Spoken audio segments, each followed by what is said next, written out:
Well, this project has already turned into more than we had bargained for.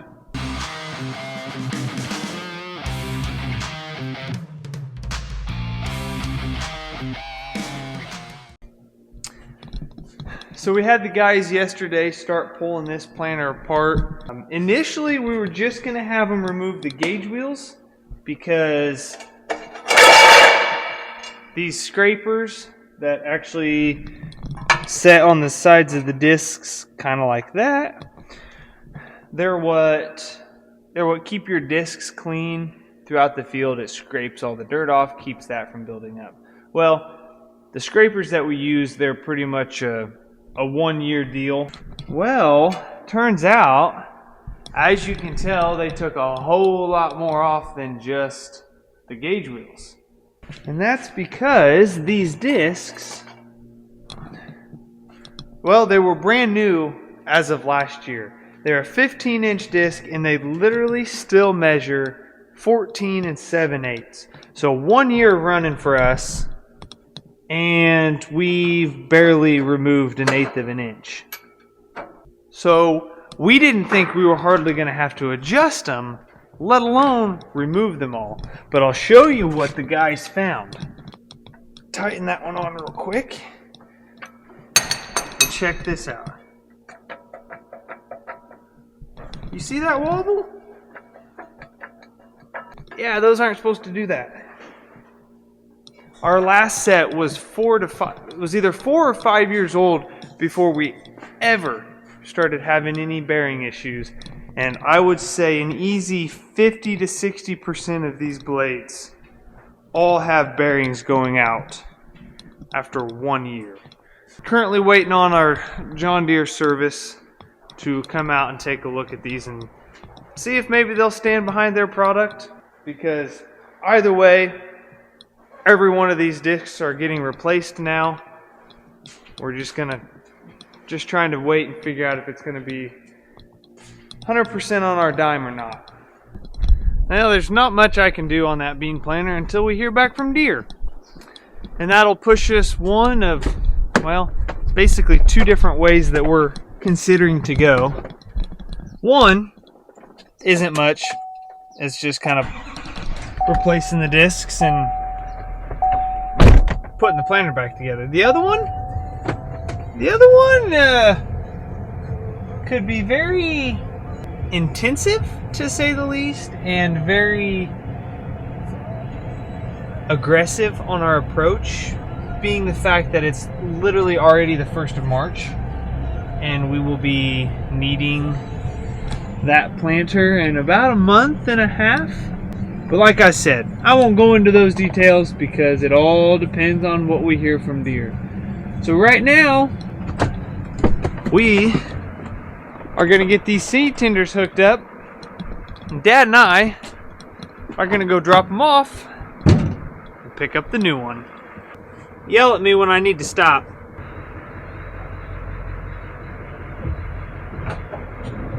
Ah, too soon.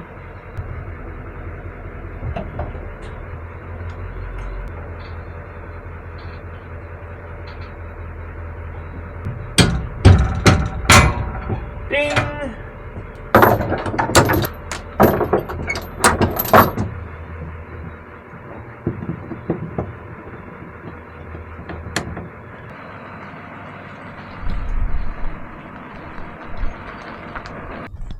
This truck's closest. It'll work. Well, actually, we have an emissions code popping up. Gotta love our stupid emissions. I might not want to take this truck. Alright, we're just gonna go ahead and take this one. Because, well, I know for a fact we won't have any emissions code on this. You guys think we have an affinity towards white trucks?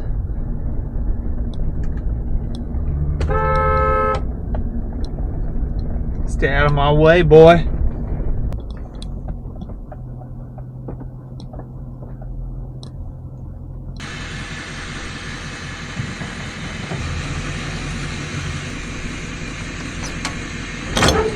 There we go.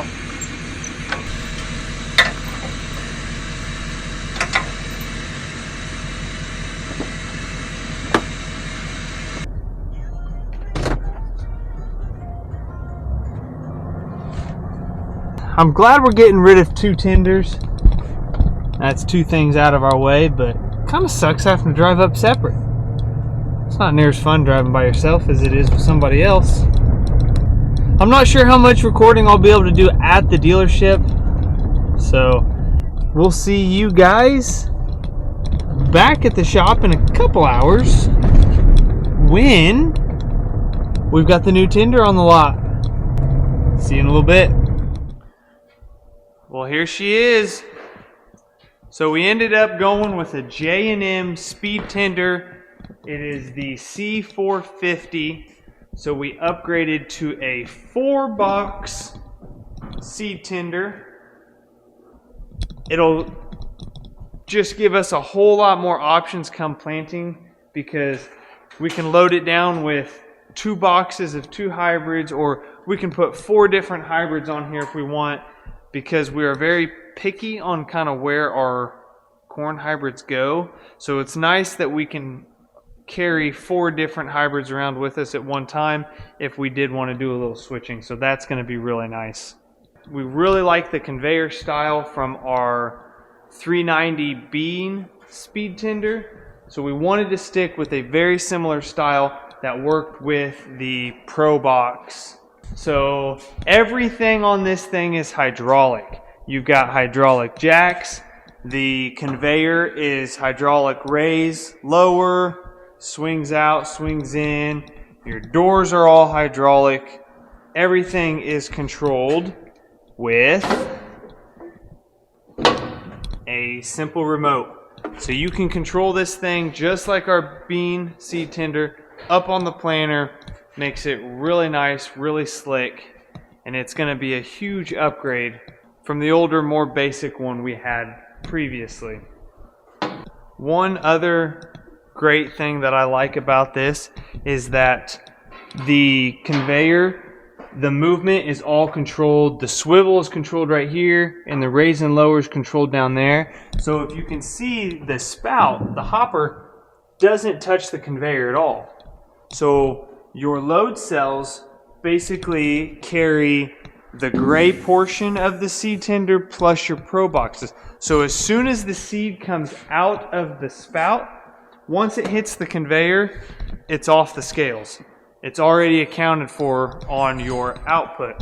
So it's not like you have to judge, okay, I think I've got about 100 pounds left in the conveyor. Let's stop at 100 pounds soon. Nope. You go till it hits what you want, and then let your conveyor clean out. So that's a really nice feature that I'll be honest, didn't realize it was like that until we picked it up. So that's kind of nice. But this is the main feature that we had to upgrade. This has a 22-foot conveyor on it, and I don't have a clue how high up in the air it'll go, but it goes quite a ways, and I don't think we'll have any problem reaching up over the top of our new planter once we get it. Which you guys still have no idea what it is. And that's because we still have yet to get it. But it's getting closer. So that's really all there is to this thing. A lot of new features for us. And, well, it's pretty much March already, guys. So it won't be long. We're going to be getting this out and actually using it. Alright, all that suspense leading up to the seed tender. And we've already backed it out and parked it in the shed. So for now, we're back on this tractor.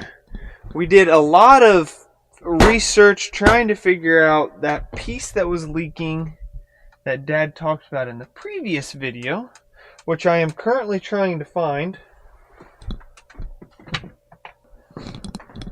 So there's a piece off the compressor for the air suspension seat that's got a little crack on it.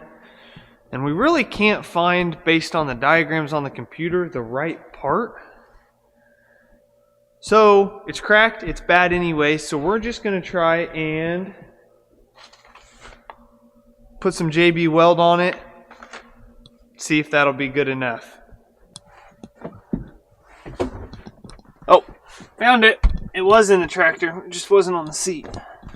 Okay, so this little piece right here, don't think you guys will be able to see it, but there is a hairline fracture in this brass piece right here. So we're going to get some JB weld mixed up, get that curing before we start on our other projects.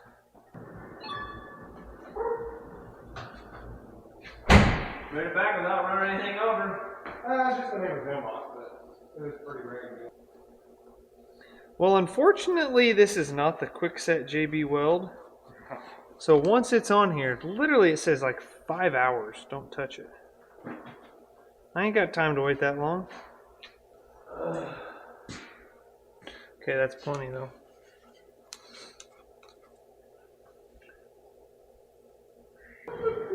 Well, it doesn't look the prettiest, but we'll see if that fixed our leak. I got it right there. So we'll let that set until probably tomorrow.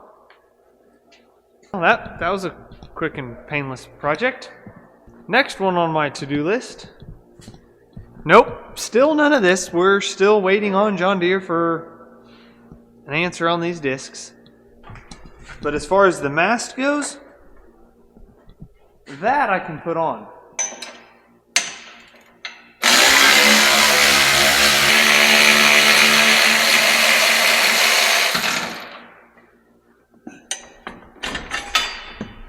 That was easy.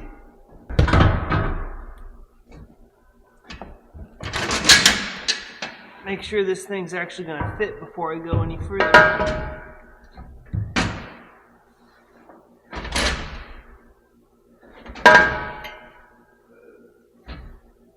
I think it should.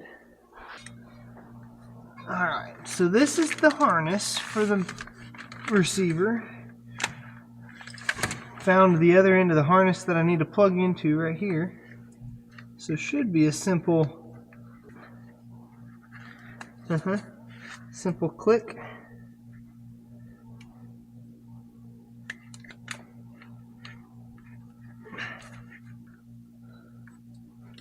Now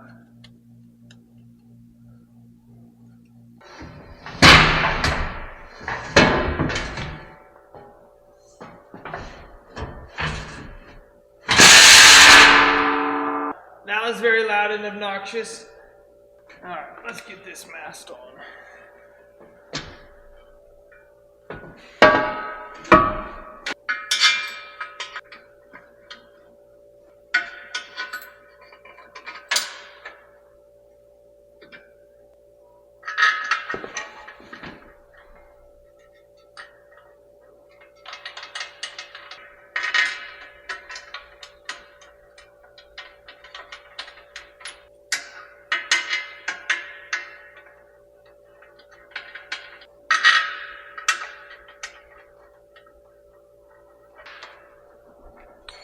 Feels pretty solid to me. Now I just got to get this harness pulled up here. Yep, that's it.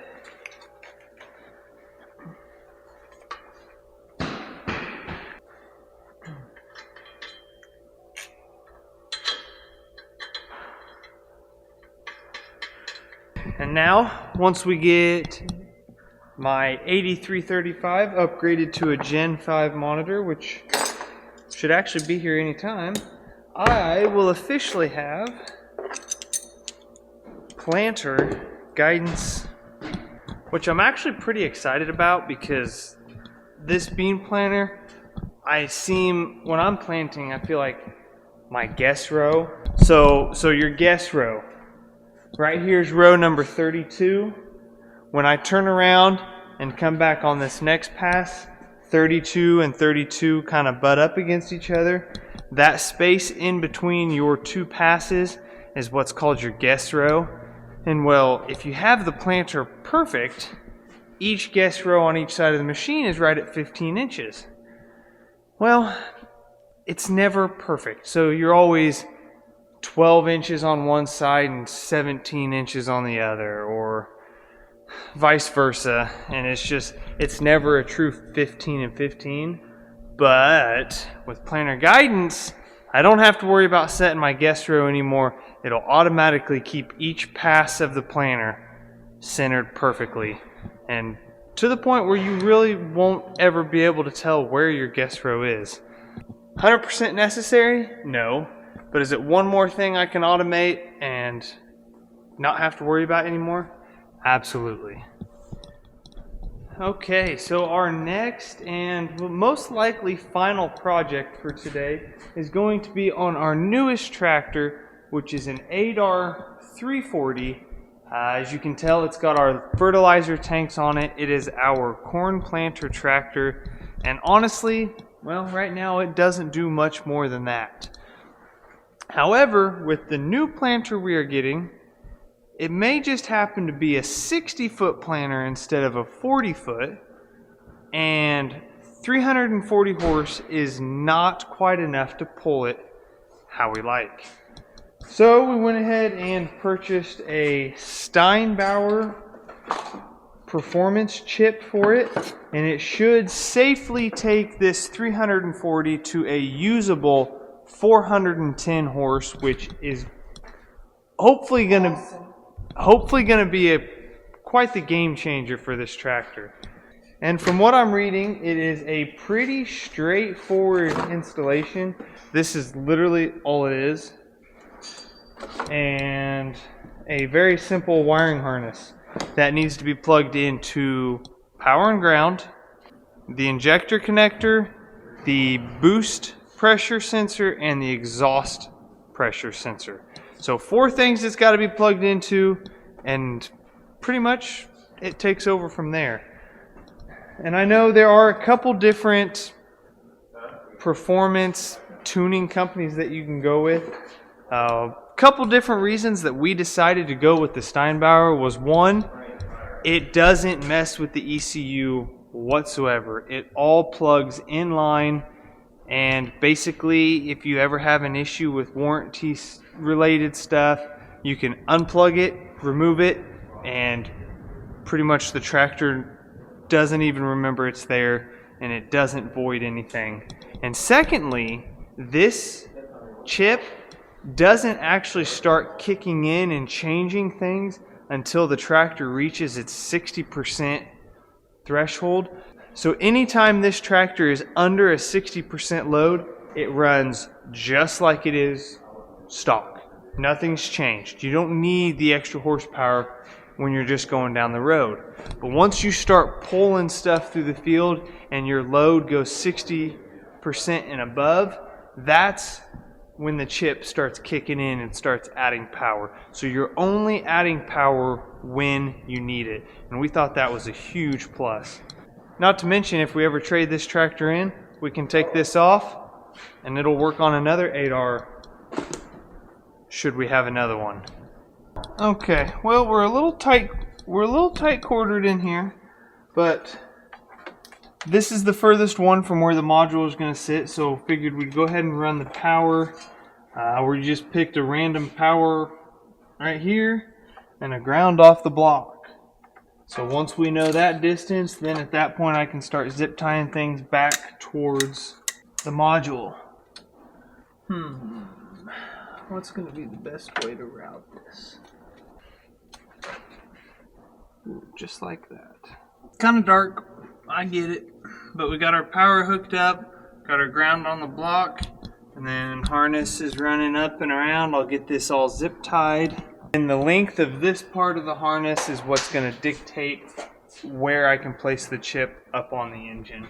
So that's why I wanted to get this part done first. Okay, well, finally on top of the engine here. And if I am looking at my instructions anywhere close to correct, I believe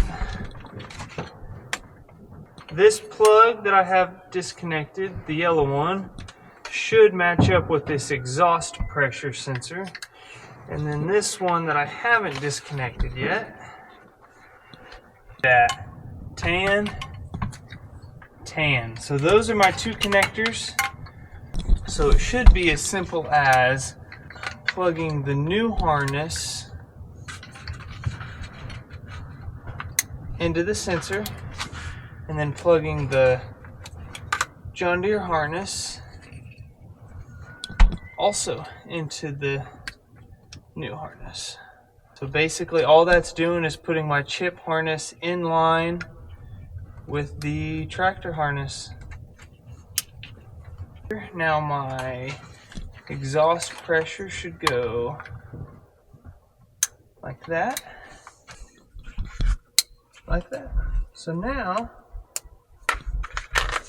those are all connected just like they should be. I just got to get my harness all cleaned up. And then last thing to plug in is my injector connector, which is down even more hidden than the rest. If anybody wants to know, the connection is way up in there. I don't know if anybody can see it because, well, I can't even see it hardly. I don't have a clue how I'm gonna get to it. Got it. Well, hey, that was a lot easier with two people. Man, somebody should have blown this out. Yeah, I thought you guys just watched this thing. Can you hear it click? Yep. A faint one. Okay, I got the engine harness snapped into my new one. Now I just got to get this one pushed back into the block. Are you guys able to see anything? Because I can't. There it clicked and there it locked. Okay, that was fun. Well, that was the final connector. Last thing I got to do, I believe, is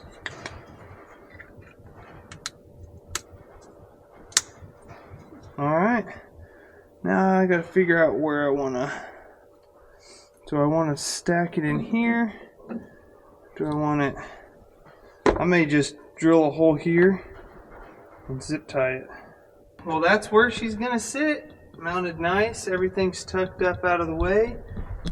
Final check. Dustin, if you want to turn the key on, if this turns green, then everything should be wired correctly.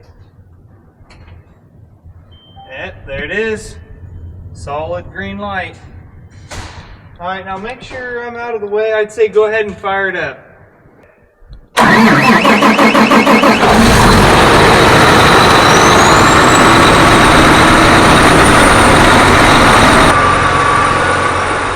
Any codes or anything popping up?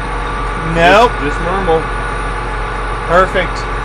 It's like it's not even there. That's right. That's the way we want it. I know. It's kind of disappointing. Very anticlimactic. It is a very anticlimactic end. No reward right now. That's for sure.